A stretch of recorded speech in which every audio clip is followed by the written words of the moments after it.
The same day life blessed Gael Echevarria with 3 newborn children, it tore away the woman he loved more than life itself. Gael had never imagined that absolute joy and devastating grief could arrive hand in hand, walking through the same door at the exact same moment.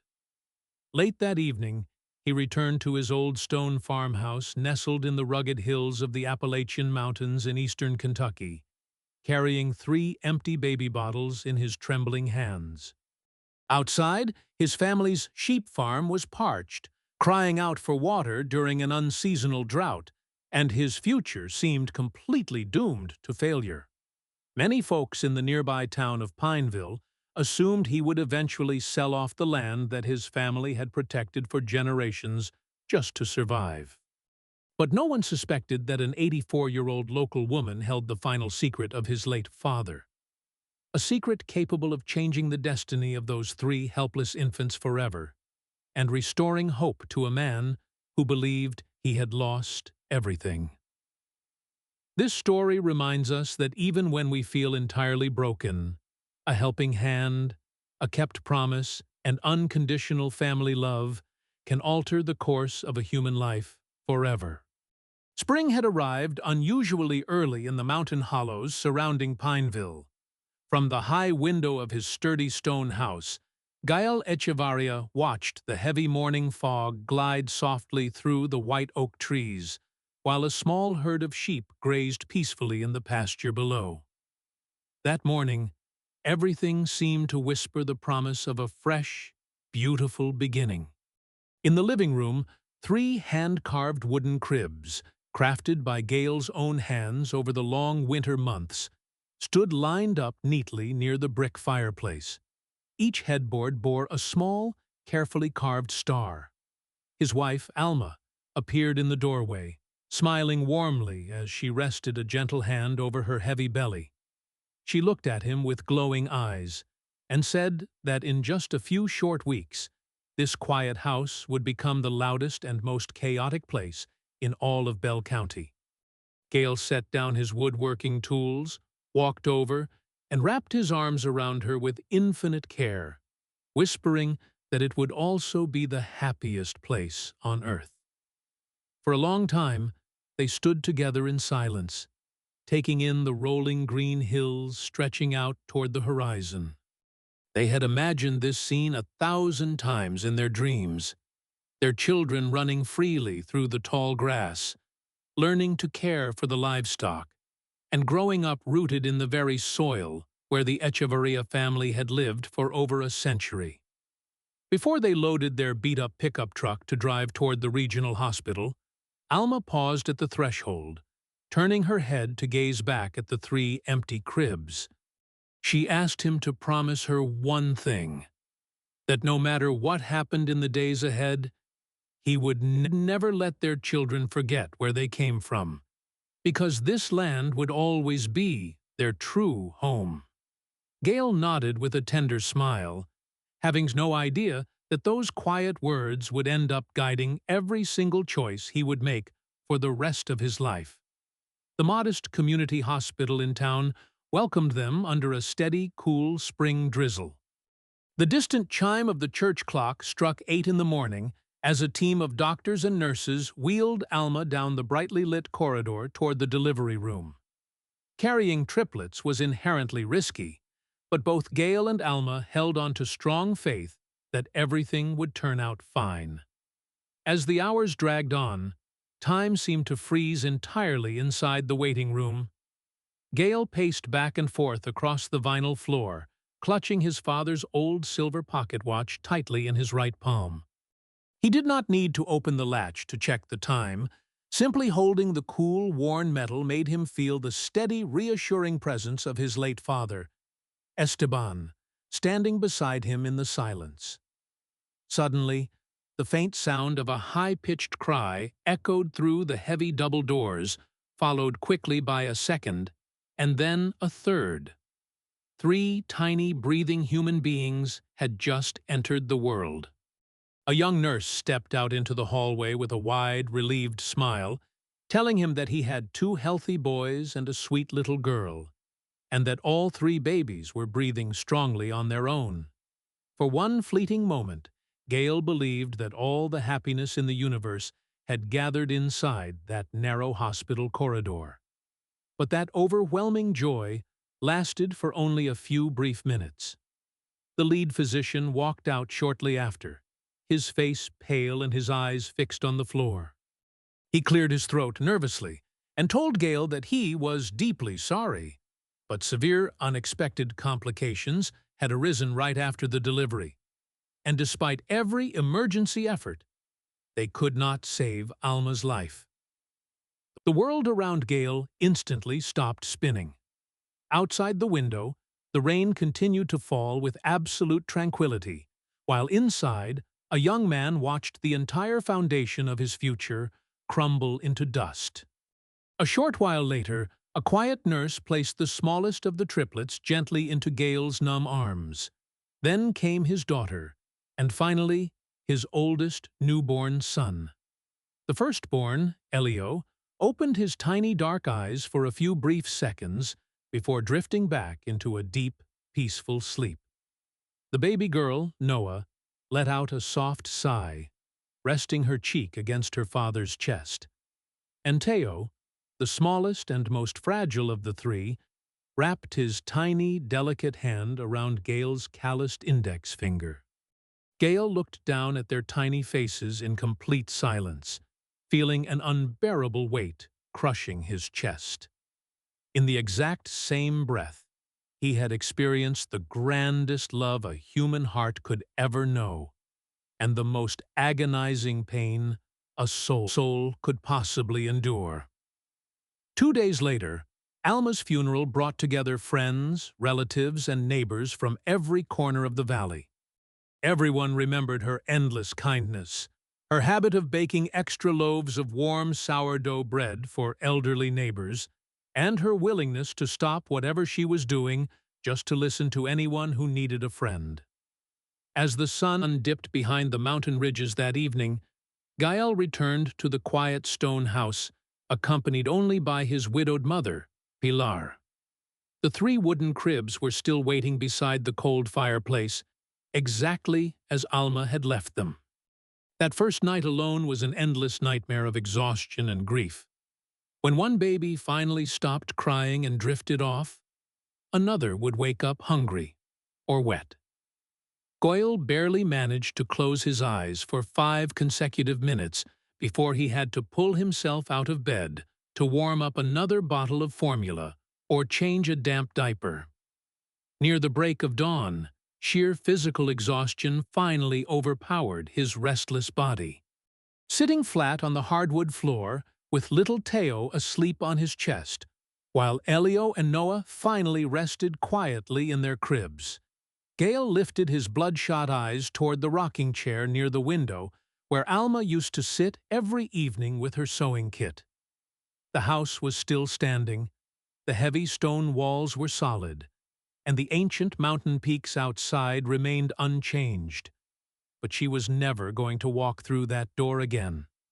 Quiet tears began to stream down his worn cheeks in the dim morning light. He was not crying merely out of grief for the extraordinary woman he had just lost, but out of a deep, paralyzing terror that he would prove completely incapable of raising 3 helpless infants all by himself. While helping him organize Alma's personal belongings a few days later, his mother found a plain white envelope tucked carefully between the pages of an old family Bible. On the front, written in Alma's neat, elegant handwriting, was a single sentence: "If there ever comes a day when I cannot return home to you." Pilar handed the letter to her son without uttering a word. Gael held the paper in his hands for several long seconds, his fingers trembling. He reached for the corner to break the seal, but the overwhelming grief inside him was far too sharp, and he simply could not bring himself to read her final words just yet. He carefully placed the unopened envelope into his jacket pocket, resting it side by side with his father's silver pocket watch. Without knowing it, those 2 small keepsakes, words waiting to be discovered, and a watch that never stopped ticking would become the invisible pillars holding him up through the hardest years of his life. Summer arrived in the Appalachian Valley far hotter and drier than anyone had anticipated. The intense sun beat down mercilessly on the sloping pastures day after day, turning the lush green grass into dry, yellow straw. For Gale, time was no longer measured by morning, noon, and night, but by the relentless rhythm of crying spells, bottle preparations, diaper changes, and the precious few minutes of sleep he managed to steal before dawn. His mother, Pilar, remained steadfastly by his side through every agonizing hour. Even though heavy fatigue was deeply carved into her aging face, she never uttered a single complaint. While Gael worked grueling hours out in the fields tending to their dwindling flock of sheep, Pilar kept watch over the three babies. Whenever he stumbled back into the kitchen, exhausted and covered in dust, he always found a hot plate of food waiting on the table and a gentle smile that tried its best to hide her growing worries. Yet, warm smiles and love could not pay the stack of bills piling up on the kitchen counter. Every week brought new notices from the utility companies and feed suppliers. A large farm loan that his father, Esteban, had taken out years ago to expand the wooden barn was still unpaid, and with the severe drought, milk and wool production had dropped to an all-time low. Several neighboring farmers were already packing up their equipment and putting their land up for auction just to clear their debts. One hot July afternoon, while sorting through a stack of late notices, Gail found a formal letter from the local bank in town. The document stated in clear, cold terms that he had less than 30 days to bring his past due loan balance current, or the institution would begin legal proceedings to foreclose on a significant portion of his property. Gael folded the paper quietly and slipped it into his drawer without saying a word, wanting desperately to spare his mother any additional heartache.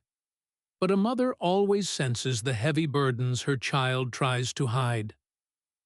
That evening, as she gently rocked baby Noah to sleep in her arms, Pilar looked over at him and softly told him that he did not have to carry the entire weight of the world on his own shoulders. Gael forced a weary smile and replied that he just needed a little more time to make things right.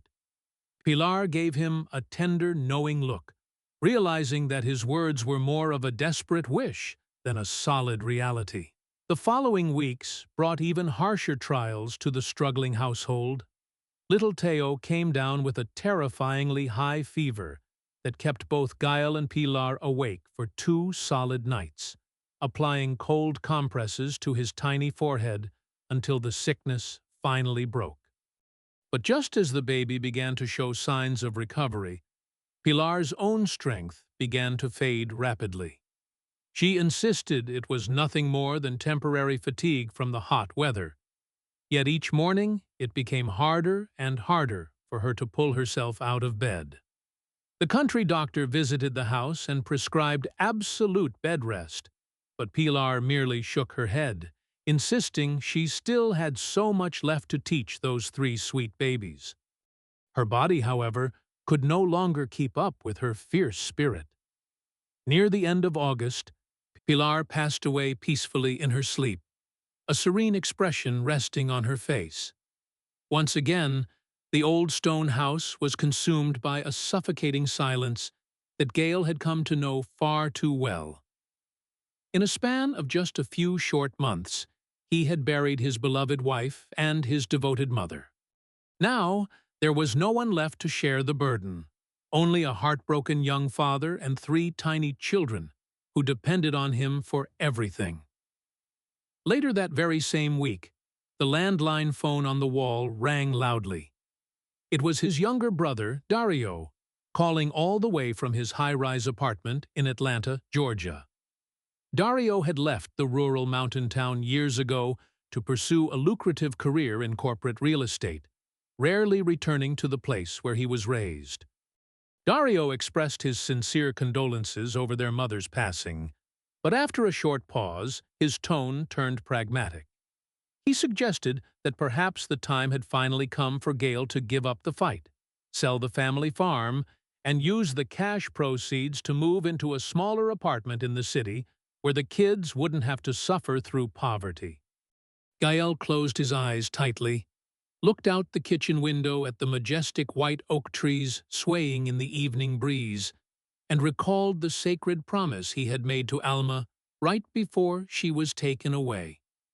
He told his brother firmly that as long as he had breath in his lungs and strength in his arms, that land would remain their family's home. Dario sighed softly over the crackling line, realizing there was no point in arguing, and hung up the phone. That tense conversation left a heavy, uncomfortable weight resting on Gael's chest.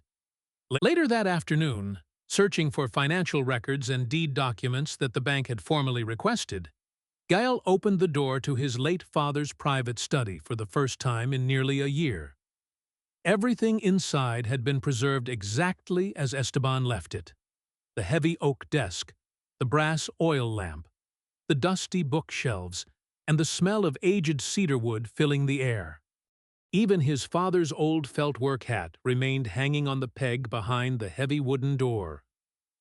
While wrestling with a stubborn desk drawer that had jammed from years of humidity, Gale noticed a hidden wooden panel concealed at the very back of the compartment. Prying it open carefully, he discovered 4 items wrapped neatly in a piece of oiled canvas: a hardcover notebook with a faded green cover, a hand-drawn topographical map of the valley, a wooden folding rule made of dark walnut, and a heavy, rusted iron key with a small paper tag attached to it. On the tag, written in faint ink, was a single word: chest. Goyle creased his forehead in confusion, having no memory of his father ever mentioning a locked chest anywhere on the property. He slipped the rusted key into his pocket and picked up the green notebook. On the very first page, he recognized his father's distinct, bold handwriting. "The land speaks to us every single day. The problem is that almost no one takes the time to sit quietly and listen." Gale sat down in his father's old leather chair and began turning the yellowed pages. The notebook was not merely a collection of casual daily thoughts. It contained detailed hand-drawn diagrams of the farm's terrain, rainfall logs spanning 3 decades, precise charts tracking wind patterns, sun angles throughout the seasons, and deep observations regarding the soil quality around the white oak groves. It was the masterwork of a man's entire lifetime. For the first time since Alma's passing, Gale felt as though he was no longer walking through the dark alone. His father was speaking directly to him from beyond the grave through those handwritten lines. However, as he reached the exact middle section of the journal, his eyes caught something troubling. Several pages had been roughly torn out right from the sewn binding. All that remained was a small piece of a single ripped sentence, written in faded black ink. The second rule: nothing more. Gale ran his calloused fingertips along the jagged paper edge. The tear was clean and deliberate. Whoever had removed those missing pages knew precisely which entries to destroy and which ones to leave behind. Outside, a cool autumn wind whistled through the high branches of the oak trees. Inside the dimly lit stone house, the open green notebook lay on the desk, holding on to a deep family secret that had been waiting in the shadows for decades to be brought to light. Autumn painted the Appalachian Mountains in brilliant shades of crimson, gold, and deep orange. The white oaks were slowly shedding their leaves, and crisp, chilling air rolled down from the high ridges into the streets of Pineville.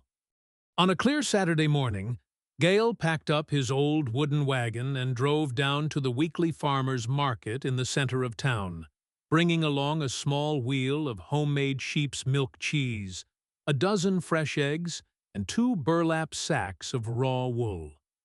He hoped to earn just enough cash to purchase a bag of winter flour, some salt, and a few basic agricultural seeds. The triplets were about to celebrate their very first birthday. Elio sat up proudly in the front of the wooden wagon, pointing his tiny finger excitedly at every passing dog and horse. Noah observed the bustling market crowd in quiet, watchful silence, her big dark eyes taking in every detail. Little Teo, who was still noticeably smaller and more fragile than his siblings, rested comfortably in an padded stroller, clutching a soft wool blanket that his grandmother Pilar had finished knitting just days before she died. After successfully selling his cheese to a local diner owner, Gale strolled through the busy aisles searching for a vendor selling winter-hardy cover crops.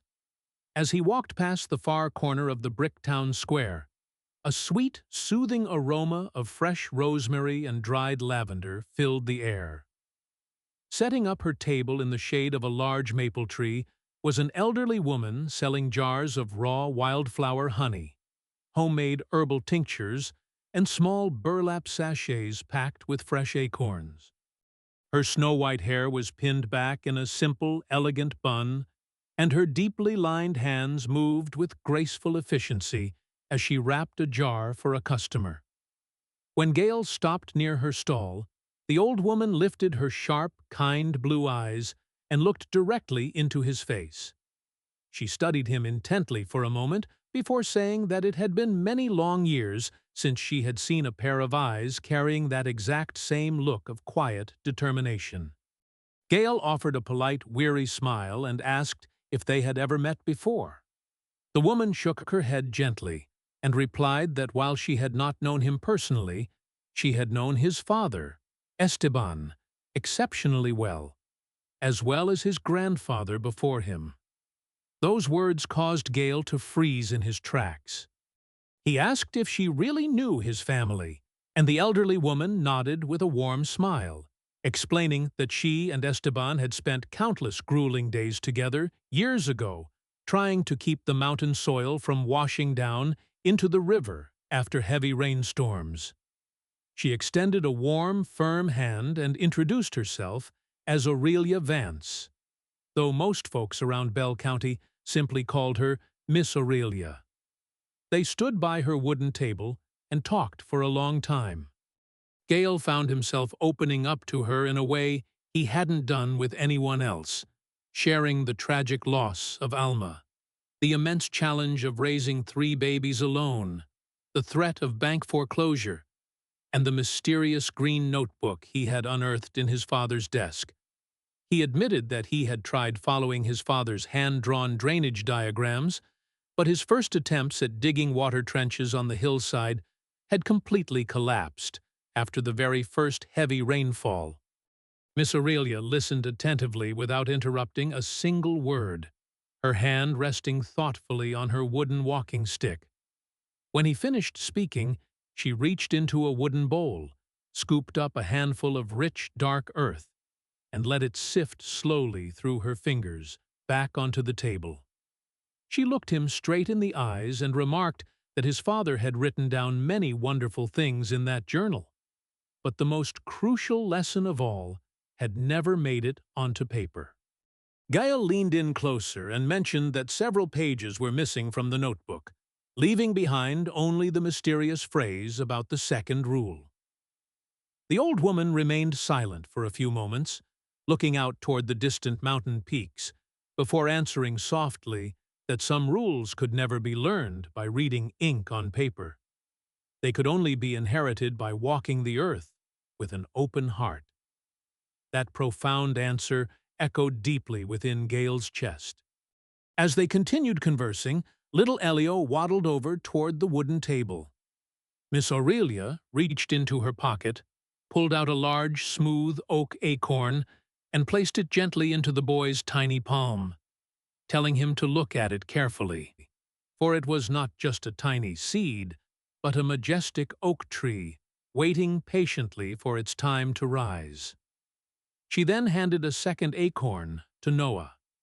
When Teo began to fuss and whimper in his stroller, Miss Aurelia reached down, softly stroked his forehead with her soft thumb, and began humming an old Appalachian mountain lullaby. Miraculously, the baby stopped crying almost instantly, looking up at her with wide, peaceful eyes. Gael smiled warmly, realizing it had been a very long time since he had seen Teo calm down so quickly around a stranger. He reached into his pocket to pay for the acorns, but Miss Aurelia firmly pushed his money away, stating that true hope could never be bought or sold for silver. She then pulled out a small cloth drawstring bag filled with carefully selected acorns and tree seeds, handing it to him with a gentle instruction. He was to plant them near the high ridge when the first heavy autumn rains arrived. Not because he needed their shade today, but because decades from now, his children would sit under those thick branches and thank him for his foresight. Gail thanked her profoundly for her incredible generosity. As he turned to push the stroller back toward his wagon, the old woman called out his name one last time. She told him that she would walk up the mountain road to visit his farm early the next morning. When Gail asked why she would take such a long journey on foot, she simply smiled and said there were certain vital things his father had chosen not to write down, things that could only be taught by walking the soil together. That night, Gail set the small bag of seeds on his father's oak desk, placing it right next to the green journal, the silver pocket watch, and the rusted iron key. For the first time in many dark months, he went to sleep feeling that life was offering him something far greater than endless hardship.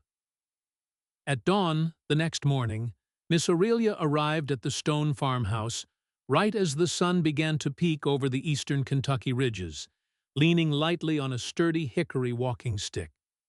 She walked slowly across the hillside pasture, pausing every few yards to observe the terrain in complete silence. Gail walked beside her, having already learned that this remarkable woman spoke very few words, but never wasted a single breath on meaningless chatter. They eventually reached the collapsed drainage trench that Gail had dug a few weeks earlier. Miss Aurelia stopped, leaned over, picked up a clump of damp clay, and squeezed it in her palm before letting it crumble away.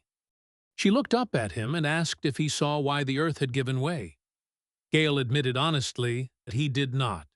She explained that he had dug the trench in a completely straight line, and water in the mountains never wants to travel in a straight line. It always searches for the gentlest, most natural curve. Using the pointed tip of her hickory stick, she drew a smooth, sweeping S-curve into the dirt, advising him never to fight against the mountain, but to work in harmony with its natural flow. Those simple words carried more practical wisdom than every agricultural textbook he had ever skimmed through. From that day forward, Miss Aurelia became a daily presence on the Echevarria farm. She taught Gail how to read the subtle language of the surrounding landscape, how the thick moss growing on the north side of the white oaks revealed hidden underground moisture, how the slight tilt of the soil indicated drainage directions, and how certain deep-rooted native grasses could bind the earth together during flash floods. She showed him that nature constantly leaves clues for those who take the time to look. Every afternoon, Gail worked diligently with a shovel and pickaxe, recutting the hillside trenches into long, sweeping curves according to her precise instructions.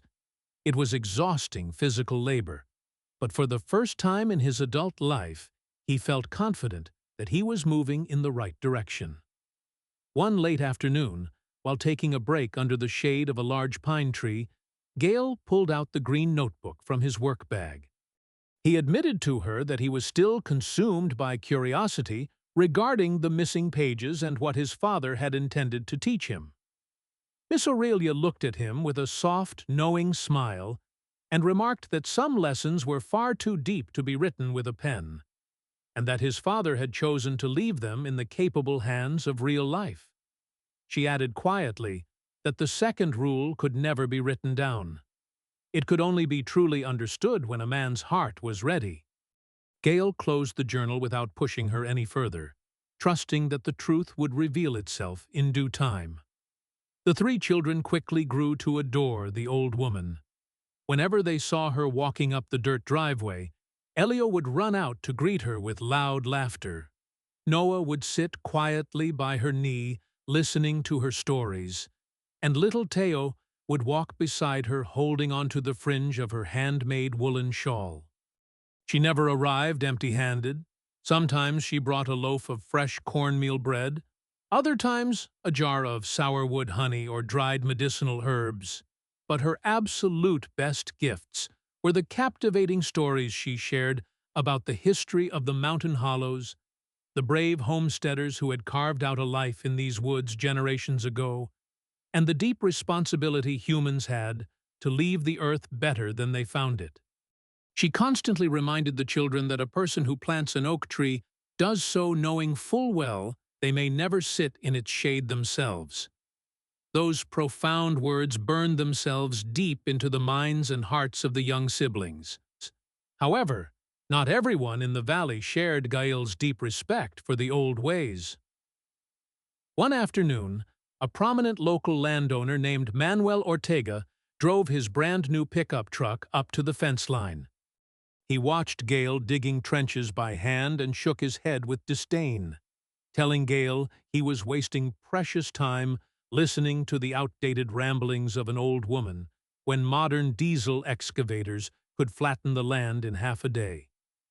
Gael refrained from arguing, choosing instead to let time provide the final answer. Miss Aurelia merely offered a serene smile and whispered that the mountain is never in a hurry to prove who is right. Just a few days later, the first massive rainstorm of late autumn slammed into Bell County.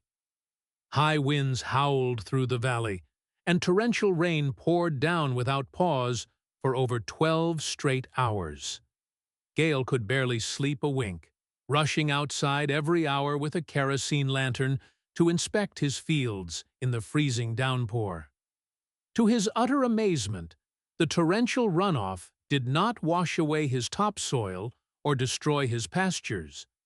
Instead, the water flowed gracefully through the sweeping curved channels Miss Aurelia had designed, sinking deep into the drought-stricken earth and nourishing the roots of the grass without causing a single mudslide.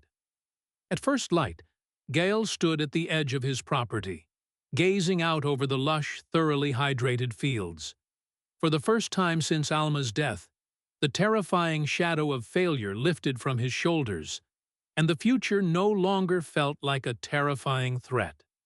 He heard soft footsteps on the wet grass behind him and turned to see Miss Aurelia wrapped in her warm woolen shawl. She looked out over the transformed pasture, smiled softly, and told him that the mountain had finally begun to trust him. Gael lowered his head in deep humility and thanked her, admitting he could never have accomplished this alone. Miss Aurelia gently shook her head and replied that she had merely passed along the timeless wisdom others had gifted to her, and that one day it would be his sacred duty to do the exact same thing for his own 3 children. As the morning sun broke through the heavy gray clouds, illuminating the newly planted white oak seedlings on the high ridge, Gael understood that his father's true legacy was not contained in a dusty journal. It lived inside the hearts of those who possessed the love and patience to preserve it. Nearly 10 full years passed by in a flash. The 3 tiny oak seedlings that Miss Aurelia had given to Gael on that autumn day at the town market had now grown into sturdy young trees, casting long, cool shadows across the upper pasture, where the family's sheep rested during the hot afternoon hours. Elio, Noah, and Teo had grown into healthy, bright, and hard-working 10-year-old children. None of them could remember a single childhood memory that did not include Miss Aurelia, who had naturally stepped into the role of the loving grandmother life had taken from them so early on. The summer of 2001 brought the most severe and prolonged drought the Appalachian region had experienced in over half a century. Streams that had flowed continuously for decades completely dried up into cracked mud beds. The mountain pastures turned brittle and brown, forcing dozens of local farming families to sell off their cattle and sheep at a loss just to avoid total financial ruin. Yet, if a stranger happened to walk along the old stone path leading onto the Echevarria property, they would witness an entirely different world. The white oaks remained vibrant and green, the soil beneath the grass retained rich moisture, and the sheep grazed peacefully on thick, healthy pasture.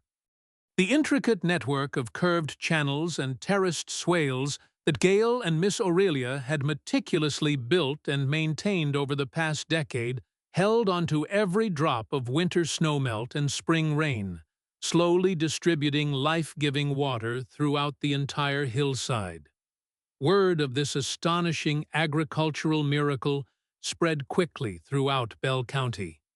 Farmers from neighboring valleys began driving up the narrow mountain road just to see the farm with their own eyes and understand how Gail's land remained flourishing while theirs was dying. Manuel Ortega was among the very first to visit. He spent over an hour walking through the green pastures in complete, stunned silence. When he finally walked back toward the stone house, he took off his leather work hat, looked Gail straight in the eye with profound humility, and admitted that he should have listened to him and Miss Aurelia 10 years ago instead of mocking them. Gail shook his head gently and replied that there was no need for apologies, for it was not his own intelligence that had saved the land, but the timeless wisdom of the earth itself. They both turned to look at Miss Aurelia, who was sitting on a wooden bench nearby, patiently teaching young Teo how to identify deep-rooted native plants that retained water during hot summers. The old woman looked up, smiled warmly, and remarked that the mountain teaches everyone in time, provided a person is willing to be patient enough to learn. Gael never charged a single penny to the neighboring farmers who came seeking advice. Whenever someone offered to pay him for his time, he politely declined, repeatedly telling them that this knowledge did not belong to him alone.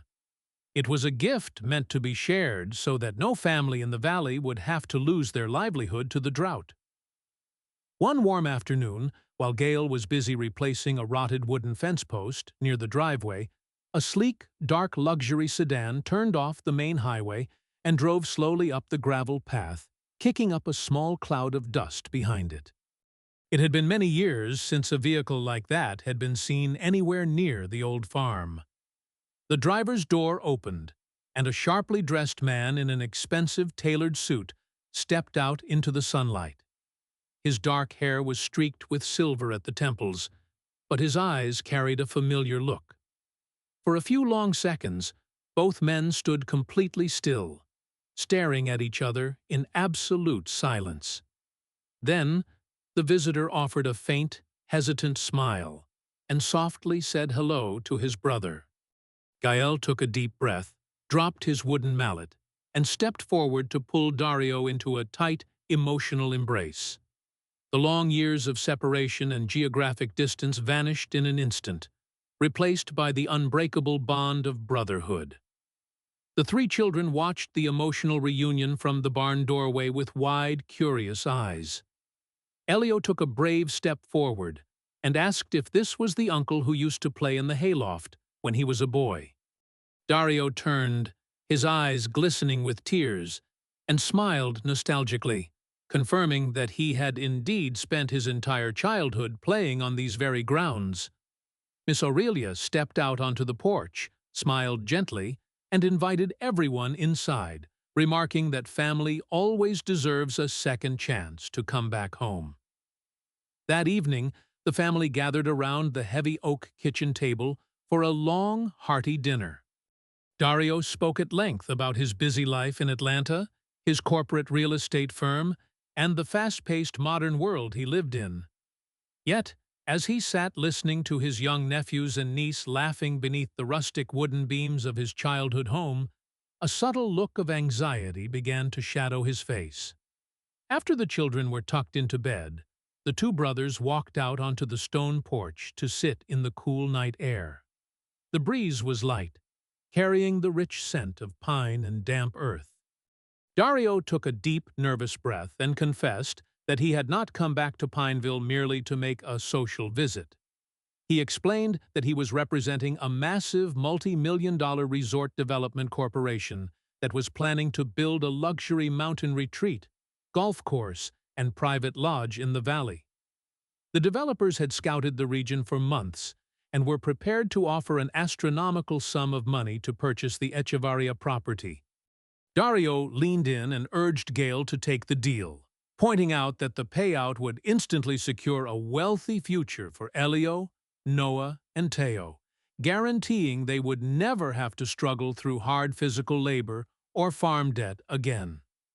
Gail sat quietly, looking out at the silhouette of the majestic white oaks swaying gracefully in the moonlight.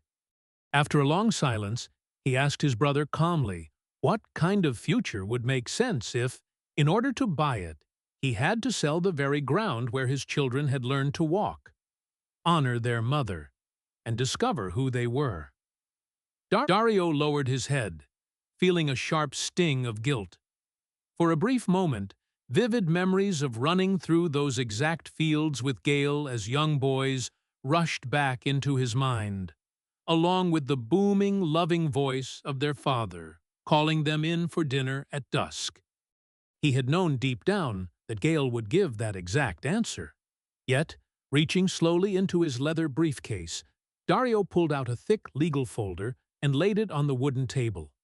He explained softly that as Esteban's legal son, he still held a lawful half-share of inheritance claim over the property title, and that the corporate developers were prepared to take the matter to court, if necessary.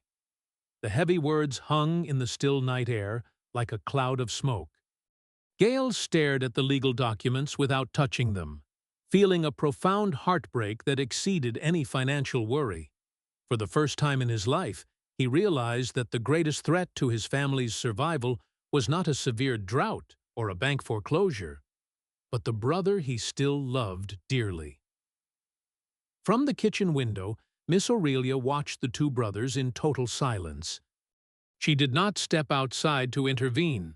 Instead, she gently placed a reassuring hand on the shoulder of young Noah, who had snuck out of bed and realized something terrible was happening. The old woman looked out toward the dark mountain ridge and whispered softly to herself that deep roots are always tested by fierce winds before they can stand strong forever. Autumn returned to the Appalachian hollows with a bitter, icy chill that signaled a harsh winter ahead. Golden and amber leaves blanketed the footpaths across the farm, while the mountain winds seemed to whisper a warning that a major turning point was fast approaching. For several days following his conversation with Dario, Gail barely spoke a word. The legal documents remained untouched on the dining table, a constant, agonizing reminder of the rift between two brothers. Every time Gail looked at those papers, he remembered the incredible sacrifices his late wife Alma had made, the timeless lessons his father Esteban had passed down, the tireless devotion of his mother Pilar, and the 10 long years of blood, sweat, and tears he had poured into reviving the parched soil. One chilly evening, Gael walked out to the porch alone. Reaching deep into his coat pocket, he pulled out the unopened white envelope that Alma had left behind 10 years ago. The letter he had never possessed the courage to open. With trembling, weathered hands, he carefully broke the yellowed wax seal and unfolded the paper under the soft glow of the porch light. Alma's delicate handwriting spoke to him across the span of a decade. My dearest Gail, if there ever comes a day when you must choose between a life of comfortable ease and the true home of our children, please choose our home every single time. As long as these white oaks stand strong against the wind, a piece of my heart and soul will always remain right there beside you. Gail pressed the letter against his chest and closed his eyes as silent tears ran down his face. He refolded the note and placed it carefully back inside his pocket, next to his father's silver pocket watch. The heavy veil of uncertainty in his mind completely vanished. He finally knew, with absolute certainty, what he had to do. The children, too, felt the agonizing tension gripping the household. One afternoon, Noah walked up to her father while he was feeding the sheep, her eyes filled with worry, and asked if they were going to lose their home to the corporate buyers. Gale immediately dropped to one knee, wrapped his strong arms around her, brushed a lock of hair from her face, and swore to her that as long as he had strength in his body, this land would remain their sanctuary. Later that same week, the Bell County Board of Commissioners hosted a mandatory public town hall meeting at the Pineville Civic Center. Dario's corporate real estate firm was scheduled to present their formal proposal for the luxury resort development. The assembly hall was packed to capacity with local residents, business owners, and farming families. The community was deeply divided. Some favored the development because it promised new construction jobs and tax revenue, while others fiercely opposed it, wanting to preserve the pristine mountain environment and traditional rural lifestyle. Dario walked up to the podium and delivered a polished, highly professional presentation detailing the immense economic benefits, modern infrastructure, and financial prosperity the resort would bring to the region. He spoke with calm, persuasive eloquence, and when he finished, no one in the crowd raised an objection. The county commissioner then asked if anyone present wished to speak in opposition to the project. A heavy silence fell across the auditorium. Suddenly, Miss Aurelia stood up slowly from her seat near the middle row. Leaning heavily on her hickory walking stick, she made her way down the aisle to the front of the stage. In one hand, she carried the dark walnut folding rule that Gale had found in his father's desk years ago. In her other hand, she held a small, polished wooden chest made of solid white oak. She walked directly up to Gale, who was sitting near the front, and set the oak chest down on his lap. She looked into his eyes and told him that his father, Esteban, had asked her to keep this key and chest hidden until the exact moment when the family's future hung in the balance. Gale's heart pounded against his ribs. Pulling the rusted iron key from his coat pocket, he inserted it into the brass lock. It turned with a smooth, satisfying click. Inside the velvet-lined interior of the chest lay several folded parchment documents, an old black-and-white family photograph of Esteban and his brother as young boys standing in the fields, and a handwritten letter penned by Esteban shortly before his death. On the very top document was the missing title page from the Green Journal, bearing the complete phrase that had eluded Gale for a decade: the second rule of the land. The entire auditorium grew deathly quiet as Gale stood up, walked to the microphone, and unfolded his father's final letter. With a voice trembling with raw emotion, he began to read Esteban's words aloud to the room. "To my beloved sons, if there ever comes a day when you must choose between selling this land for silver or preserving it for future generations, I ask you to remember one eternal truth. A farm can easily change owners through a legal contract signed with ink, but a true home only remains alive as long as someone is willing to care for it with love. A wooden ruler can measure the boundary lines of a field, but the second rule of the land can only be used to measure the depth of the heart of the person who guards it." The powerful words echoed off the high walls of the Civic Center, striking a deep chord in the heart of every person present. Dario slowly lowered his head into his hands, his slick corporate composure completely shattered as the flood of childhood memories overwhelmed him. He remembered standing beside his father in those very pastures, hearing his mother's warm laughter echoing from the kitchen, and watching his tiny nephews and niece playing under the white oaks just a few nights ago. He realized with devastating clarity that he had spent years chasing wealth in the city, entirely forgetting the sacred values and heritage that had formed the bedrock of his family.